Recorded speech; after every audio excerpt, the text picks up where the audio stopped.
আসসালামু আলাইকুম দর্শক মণ্ডলী, আমরা এখন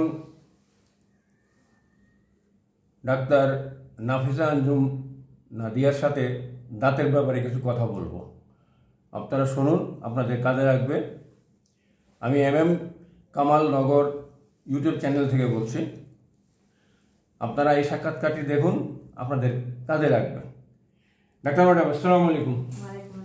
তো কেমন আছেন? আছি আলহামদুলিল্লাহ, ভালো। আশা করি আপনি ভালো আছেন। আলহামদুলিল্লাহ, আল্লাহ ভালোই রাখছে। তবে দেশের অবস্থা বেশি ভালো না, যার কারণে মনটা খারাপ, এই অবস্থা। তো আপনার কাছে আসছিলাম আমরা। আপনার বাংলাদেশ মেডিকেলে আপনার অনেক সুনাম শুনছি আমি। আপনার কালচারাল সাইডে আপনার যাতায়াত আছে, তারপরে বাফাতে আপনার যাতায়াত আছে নাচের ব্যাপারে, ওখানেও আমি শুনছি। আমি তো কালচারাল লাইনে কাজ করি, তো যার কারণে আমি ভাবলাম যে আসলাম, আপনি একটু কথাবার্তা বলে দেয় আপনার সাথে, যাতে আমাদের দর্শকদের অনেক কাজে লাগে, উপকারে আসে। তা আপনি আমাদের দর্শকদের ব্যাপারে সাথে কথা বলুন, ব্যাপারে দাঁতের যত্নের ব্যাপারে, নিয়মিত দাঁতের যত্নের ব্যাপারে কিছু বলুন দর্শকদের কাছে। আসসালামু আলাইকুম সবাইকে। আমি ডাক্তার নাফিসা আঞ্জুম নাদিয়া, কাইনেটিক ডেন্টালের পক্ষ থেকে। কাইনেটিক ডেন্টাল এখন আমি কর্মরত আছি, এবং নগর টিভির সবাইকে এবং মোহাম্মদ মুস্তফা কামালকে অনেক অনেক ধন্যবাদ আমাকে আমন্ত্রণ করার জন্য। প্রথমে আসি দাঁতের যত্নের ব্যাপারে যদি কথা বলতে হয়, আপনি বাসায় কিভাবে দাঁতের যত্ন নিচ্ছেন। প্রথমে আসে সবকিছু শুরুটা হচ্ছে আপনার ফ্যামিলিতে বা আপনার বাসাতে।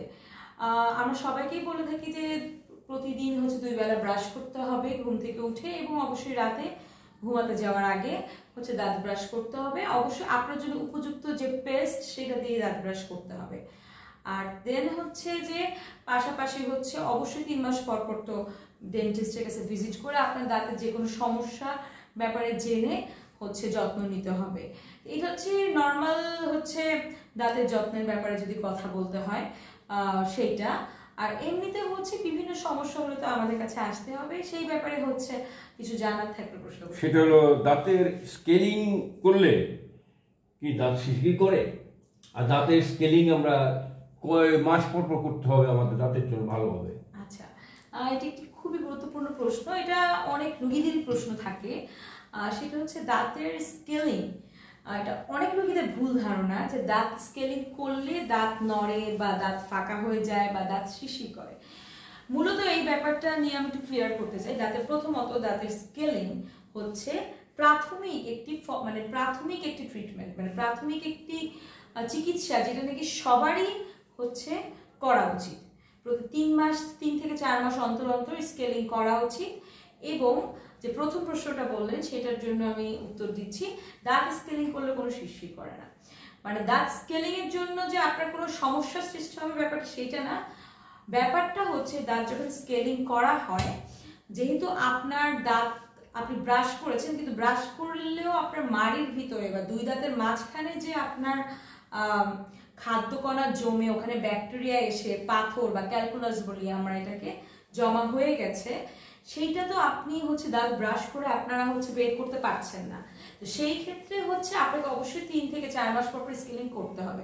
আর যেহেতু এই জিনিসটা শক্ত হয়ে গেছে, শক্ত হয়ে দাঁতের সাথে লেগে আছে বলেই তো আপনি বের করতে পারছেন না। আপনার দাঁত থেকে তখন হচ্ছে দাঁতের মাড়ি থেকে ব্লিডিং হচ্ছে, মুখে গন্ধ সৃষ্টি হচ্ছে, এমনকি দাঁতে পাথর জমতে জমতে হচ্ছে তা মাড়িকে এমনভাবে নিচে নামিয়ে দিচ্ছে যে আপনার দাঁতটা শেষ পর্যায়ে নড়তে থাকে, এবং নড়ে এমনও হয় যে শেষ পর্যন্ত দাঁতটি রাখা যায় না, পড়ে যায়। তো সেই ক্ষেত্রে আমি বলতে চাচ্ছি যে স্কেলিং এ মূলত দাঁত শিরশির করে না। আপনার যখন এই শক্ত জিনিসগুলো আমরা হচ্ছে আল্ট্রাসনিক স্কেলার ইউজ করে সরাচ্ছি, তো ওই জায়গায় তো পাথর ছিল, ব্যাকটেরিয়া ছিল, ওটা সরার পরে হচ্ছে একটা ফাঁকা জায়গার মতো মনে হয় যে আমার ফাঁকা ফাঁকা লাগছে, এবং ওই সময়টার জন্য 7 থেকে 1 সপ্তাহের জন্য বা 3-4 দিনের জন্য আপনার মনে হতে পারে ওই 7 দিন যে আপনার শিরশির করছে, একটু একটু শিরশির অনুভূত হয়, কিন্তু এটা নিজে থেকেই চলে যায়। এবং মাড়িও যে নিচে চলে গেছে, এটা সময়ের সাথে সাথে হচ্ছে আপনার কভার হয়ে যায় এবং ফাঁকা ফাঁকা মনে হচ্ছে সেটাও ঠিক হয়ে যায়। এটা হচ্ছে হঠাৎ করে যে আপনার একটা পাথর এগুলোর অনুপস্থিতি, এটা থেকে মনে হয় যে ফাঁকা ফাঁকা মনের থেকে। হ্যাঁ, আর হচ্ছে শিরশিরটা হচ্ছে স্বাভাবিক ব্যাপার, পাথরটা সরে গিয়ে ওখানে এখন পানি বা কিছু লাগলে আপনার হালকা শিরশির মনে হবে, সেটাও ঠিক হয়ে যায়। আচ্ছা, এই দাঁত যে পড়ে যায়, দাঁত পড়ে গেলে কি দাঁত লাগানো জরুরি, বসানো? খুবই চমৎকার প্রশ্ন করেছেন। প্রথমে যেটা বলতে চাই যে দাঁত পড়ে গেলে দাঁত বসানো জরুরি কিনা। প্রথমে আমি আসি দাঁত পড়ে গেল কেন। দাঁত পড়ে যাওয়ার অনেক কারণ থাকতে পারে।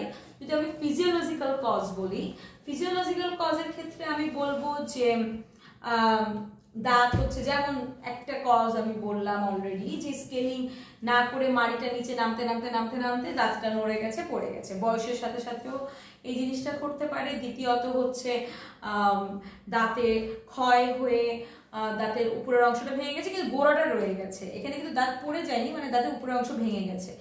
আর প্যাথোলজিক্যাল কজ যদি বলে কোনো আঘাতের কারণে হচ্ছে দাঁত পড়ে যেতে পারে। ঠিক আছে, দাঁতের যত্ন, এক কথায় দাঁতের যত্ন না নিলে অকালে দাঁত পড়ে যেতে পারে।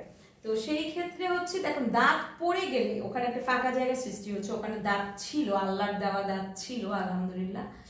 এই দাঁতটা ফাঁকা জায়গাটায় দাঁত লাগানো জরুরি কিনা, অবশ্যই জরুরি। কারণ আপনার যদি ফাঁকা জায়গাটা ওইভাবেই রেখে দেন, দাঁতের ধর্মই হলো ফাঁকা জায়গা দখল করা, তাহলে আপনার আশেপাশের দাঁত একটি মাত্র দাঁত পড়ে যাওয়ার কারণে আপনার আশেপাশের সবগুলো দাঁত নড়া শুরু করবে, নড়ে ওই জায়গায় দখল করা শুরু করবে এবং আপনার সবগুলো দাঁত নড়ে কিন্তু আপনার পুরো মুখের গঠনটা, দাঁতের গঠনই চেঞ্জ হয়ে যাবে। তার ওই জায়গা দখল করে আঁকা বাঁকা হয়ে যাবে, সামনে পিছনে এইসব জায়গা দখল করে আপনাদের মুখের পুরো গঠনই হচ্ছে পরিবর্তন হয়ে যাবে। তো